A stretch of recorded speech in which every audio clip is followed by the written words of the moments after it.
Hari ini kata-kata realistis itu seolah jadi tameng paling populer untuk menutupi kelemahan hidup. Di satu sisi, iya realistis emang penting. Kita jadi nggak gampang kemakan sama omongan motivator yang jualan omong kosong. Bermimpilah setinggi langit biar kalau jatuh masih nyangkut di bintang-bintang. Beli kelas saya, beli e-book saya, 500.000 bisa ngerubah hidup kamu. Memang realistis bisa bikin kita berpikir lebih rasional, lebih tenang melihat peluang, dan tentunya jadi nggak gampang kecewa sama realita. Tapi masalahnya teman-teman, banyak orang yang salah kaprah. Kata-kata realistis itu seolah dipelintir jadi kedok bagi pemalas. Jadi pembenaran buat yang nyerah, diem dalam keterbatasan, dan matiin daya juang. Duh, gaji gua UMR, mana mungkin bisa dapat penghasilan ratusan juta, realistis aja lah. Gue sebenarnya pengen kuliah, nyari beasiswa susah, saingannya ratusan ribu, realistis aja lah, nggak mungkin bisa. Itu bukan realistis teman-teman, itu namanya pecundang. Dan yang lebih tolol lagi adalah, banyak orang yang pakai kata realistis itu bukan cuma untuk menutupi kemalasan, tapi juga untuk menutupi mental matre. Banyak orang yang salah pakai kata realistis, kayak orang yang lagi pakai obat generik murahan. Ngerasa sehat sesaat, tapi sebenarnya tinggal tunggu waktu untuk dampak yang lebih merusak. Dimana realistis itu jadi senjata yang paling ampuh untuk menenangkan diri. Malas kerja keras, ya udah realistis aja lah, gue cuman orang biasa. Nggak mau ngembangin diri, nggak mau ngambil resiko, ya udah realistis aja lah, nggak semua orang bisa sukses. Padahal di dalam hati orang-orang yang seperti ini, para pecundang-pecundang berkedok realistis ini, dalam hatinya pasti ada rasa minder. Ada ego yang nggak mau ngaku tolong.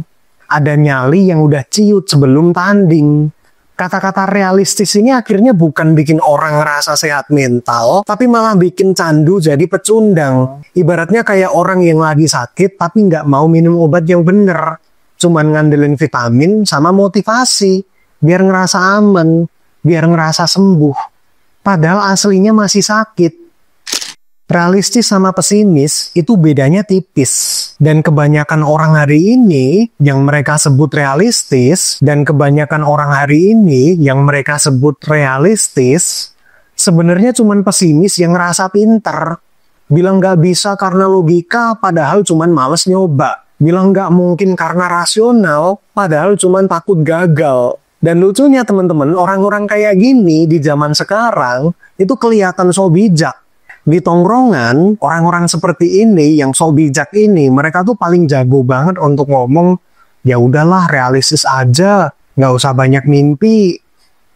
Padahal kalau disuruh kerja lebih keras aja, ngeluhnya udah kayak dikejar debt collector. Dan yang lebih tolol, orang-orang seperti ini ngerasa paling dewasa, Pak. Padahal mereka bukan dewasa, tapi tua sebelum waktunya. Umurnya baru 25, tapi isi kepala udah kayak bapak-bapak umur 60 yang pasrah sama keadaan. Ini menurut gue yang paling tolol sih. Zaman sekarang itu banyak sekali ya kebanyakan cewek sih, yang make kata realistis, itu bukan cuma untuk nutupin kemalasan, tapi juga untuk nutupin mental matre. Jangan kasar dong sama cewek lu. Nah, gua kasih tahu bro. Dia ini cewek matre. Matre. So matre matrenya. Lu siapa dia? Itu bukan matre, gua realistis. Gua nggak mau hidup susah. Lu siapa dia? Cari pasangan bukan cari yang pantas, tapi yang penting di atas. Realistis aja lah, gue butuh cowok yang mapan, kebutuhan hidup makin mahal, skincare, perawatan, terus biaya lifestyle juga makin mahal. Kita cari cowok yang mapan deh, yang kaya. Padahal dia sendiri rumahnya di dalam gang, yang ukurannya nggak lebih gede dari garasi gua. Jadi orang-orang modelan kayak gini nih nggak tahu diri, Pak. Cuma modal cakep karena ketolong filter TikTok, pendidikan juga nggak tahu sampai mana, tapi pengennya cowok yang di atas banget. Mereka pengennya numpang hidup di bahu orang lain, tapi males untuk memperbaiki nasib sendiri. Pengennya nggak ngapa-ngapain, tapi tahu-tahu diangkat dari tempat sampah. Jadi buat kalian yang kebetulan punya pikiran seperti itu, kalian cuma modal cakep doang karena filter TikTok, tapi pengennya pasangan yang sempurna seperti di drama-drama Cina, dengerin gua deh. Kalau keberhasilan hidup lu diukur dari banyaknya orang yang nolongin lu, itu namanya bukan realistis. tapi matre, tolol, miskin, sukanya minta-minta. Kalau lihat orang lain otaknya isinya cuma duit. Pengen pasangan yang levelnya jauh, padahal aslinya cuma males kerja. Masih mending kalau lu kaya ya, lu berasal dari keluarga kaya, pendidikan lu bagus, dan lu pengen pasangan yang sama-sama kaya, sama-sama pendidikan bagus, sama-sama berasal dari keluarga terpandang. Itu baru realistis. Tapi kalau lu berasal dari daerah Bronx di Jakarta, rumah lu berada di gang sempit yang ukurannya nggak lebih gede dari garasi gua, tapi pengennya seorang cowok yang tinggal di Pondok Indah, ya jauh, Pak. Jauh. Dan sayangnya gini teman-teman, semenjak invasi dari Cina bernama TikTok, mindset-mindset kayak gini ini seolah jadi budaya, seolah terlihat sebagai sesuatu yang normal gitu. Banyak orang yang anggap realistis sama dengan numpang, realistis sama dengan terima nasib, realistis sama dengan nggak usah nyoba-nyoba. Padahal sebenarnya realistis itu harusnya bikin kita jadi lebih berani, karena kita bukan cuma tahu resiko, tapi kita menghitung resiko sesuai dengan kapasitas kita, dan itu harusnya bikin kita tetap maju, bukan mundur, atau bahkan cuma ngemis nasib ke orang lain.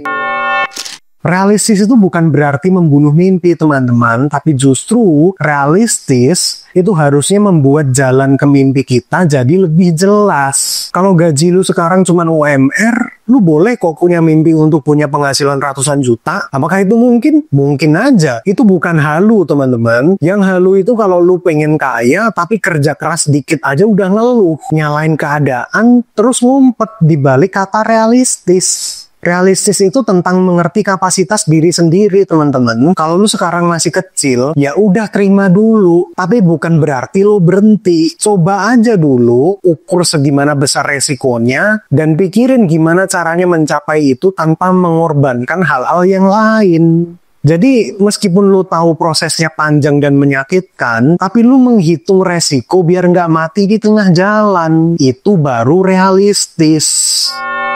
Gue ngerti kok hidup itu keras teman-teman, gue ngerti banyak sekali realita yang gak sesuai dengan ekspektasi dan itu kadang terasa begitu menyakitkan. Dan seringkali narasi realistis itu kayak obat penenang yang bikin kita jadi tidur nyenyak di tengah realitas yang gak sesuai harapan. Tapi jangan goblok juga teman-teman, jangan sampai kata-kata realistis itu jadi alasan untuk menyerah, jadi alasan untuk gak mau berusaha lebih, atau bahkan jadi alasan untuk ngemis nasib ke orang lain. Ibaratnya kayak orang naik gunung deh. Dia tahu dia bukan atlet, tapi tetap jalan pelan-pelan. Nggak maksa lari langsung ke puncak, tapi juga nggak langsung puter balik jalan pulang cuma karena jalannya terjal. Itu yang namanya realistis. Tetap jalan tapi ngitung. Sedangkan pecundang baru lihat tanjakan dikit aja udah bilang, realistis aja lah, gue nggak akan nyampe, jalannya susah banget. Jadi sekali lagi teman-teman, realistis itu tentang mengerti kapasitas diri sendiri tapi tetap menjaga mimpi. Realistis itu sadar bahwa prosesnya panjang dan melelahkan, tapi tetap nggak berhenti. Dan realistis itu bukan cuma tentang tahu resiko, tapi juga menghitung resiko. Jadi kalau lu hari ini malas kerja keras, lu nggak berani untuk bermimpi lebih dari apa yang lu dapatkan hari ini cuman karena alasan realistis, itu bukan realistis pak, itu namanya pecundang. Lu cuman malas dan nyari alasan biar nggak kelihatan tolol di mata orang lain. Gue juga punya kok mimpi channel ini suatu hari nanti bisa tembus 1 juta subscriber. Apakah itu mungkin? Bisa iya, bisa enggak. Tapi kalau lu semua bantu subscribe, maka realistisnya ya mungkin akan lebih dekat ke situ. Kalau ada yang bilang gua ngemis subscriber, ya udah realistis aja. Gua bukan artis, gua bukan influencer, gua nggak punya teman artis, nggak punya influencer, nggak punya circle sosial media, gua nggak punya siapa-siapa buat gua pansosin. Jadi kalau untuk menuju ke sana gua harus ngemis subscribe ke kalian, ya udah jalanin. Jadi silahkan tekan tombol subscribe dan sampai ketemu di konten selanjutnya. See ya.